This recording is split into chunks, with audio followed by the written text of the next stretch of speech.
Sagittarius, hi! Welcome to Mr. Queen PH. At ito ang inyong weekly reading for December 23 to 29, 2024. So if you're interested in private readings, meron tayong link sa description. At sa pinned comment, pakicheck nyo na lang information kung paano mag-book for a private reading. And please subscribe to our channel to show your support. Like, share this video, at comment na rin kayo kung kayo ay naka-resonate. Okay, Sag. What's up this week for you? Teacher. Oh, mukhang merong ano, yung basta inyo teacher kayo, no?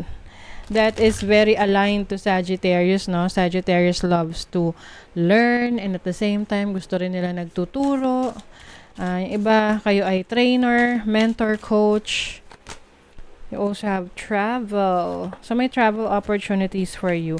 Wherein, magiging masaya kayo sa pag-travel nyo na yan. So, pwedeng makakasama nyo ang inyong mga mahal sa buhay or talagang masaya lang talaga yung inyong mga activities this week na you will find joy, happiness, in whatever you do. Lalo na kung, yeah, definitely kasi gustong-gusto nyo ng travel, diba? Yan kasi ang archetype ng mga Sagittarius. Mahilig mag-travel, mag-explore.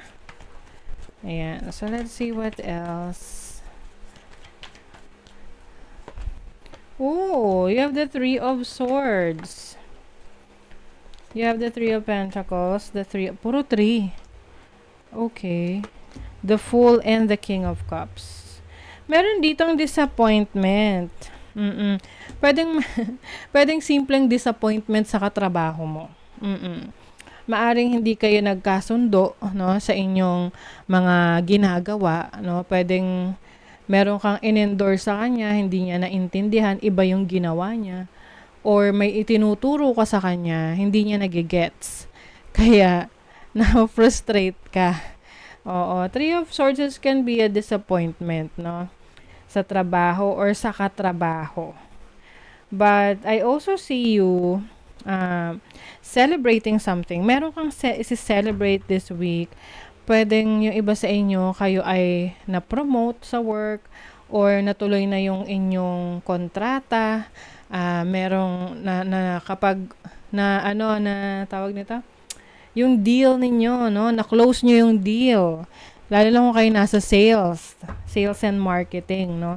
I also see you na focusing on what you love to do.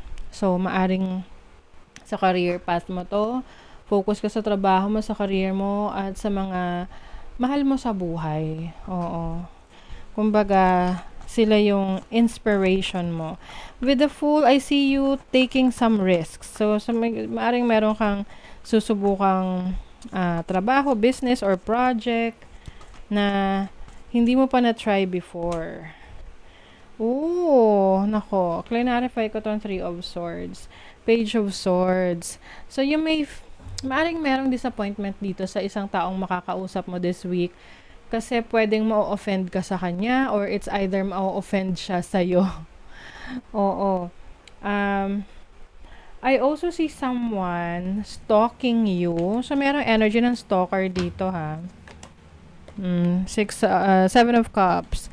Maaring itong stalker na to, inaalam niya kung ano yung source of income mo, saan ka kumukuha ng pera. Pwedeng kaibigan mo to or someone na nasa friends list mo na inaalam yung iyong lifestyle, yung buhay mo. Oo, lalo na kung mahilig kang mag-post ng ganap sa buhay mo. Okay, lumipad. Oh my God. Diba? Chismis. Baka ito yung makakapagpaano sa inyo. Disappoint. Pwedeng ma-realize nyo na meron pala kayong kaibigan or kakilala na may sinasabing hindi maganda sa inyo. Oh. Very toxic ang energy. Nako, very toxic ang atake nito. So, pwedeng magka-cut off ka ng connection sa isang kaibigan Di ba? Two of Cups. Malapit sa iyo eh, o sa trabaho. Parang you are weighing things na paniniwalaan mo ba tong sinabi sa iyo, itong naririnig-rinig mo. Para kasing may jealousy rito, no, for some of you. Merong naiinggit sa inyong situation, lalo na sa trabaho. Dahil parang magaganda yung pabor na nakukuha nyo sa trabaho. O, diba? May mais pa. Naku. Ito yung para silang sumasabotahe sa'yo, no? Sa buhay mo, sa ginagawa mo. So, be careful sa mga taong pagkakatiwalaan. Hindi lang to sa trabaho pati yung sa mga pagsasabihan mo ng mga plano mo. Kasi pwedeng, pwedeng yung iba, kahit hindi nila napapansin, naiinggit na pala sila. Tapos, nagkakreate ng jinx sa mga plans mo. Yan, no? Kasi you are really growing. You are expanding. Ang ganda. Yan, no? May fox pa. Fox is, very sneaky energy. May moon. Ako, secret. Something is going to be revealed. Yes, something is going to be revealed this week. Ano to? Ba't may ganito? Ano to? Ba't may ganito? You have the World and the Page of Wands. Kasi nakikita nila yung iba sa inyo madalas kayo mag-travel. Tapos pwedeng parang yun nga, naiinggit. Diba? Sabihin, pa-travel si ganito. Tapos kapag nagpaalam ka na hindi ka papasok, issue ka kasi sasabihin nila baka nag-travel ka na naman. Team player. You are very talented, Sagittarius. Marami kang talents and skill set.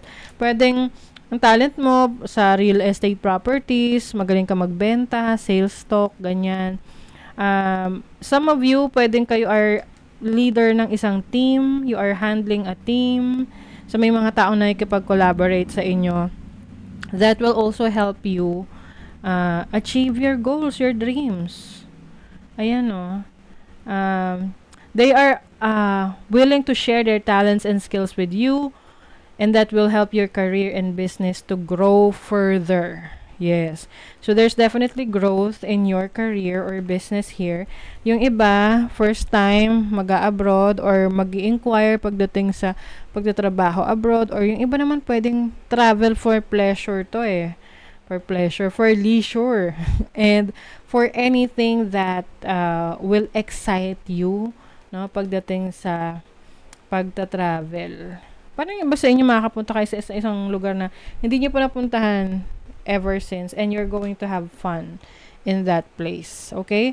So, that is your reading, Sagittarius. Thank you so much. See you again.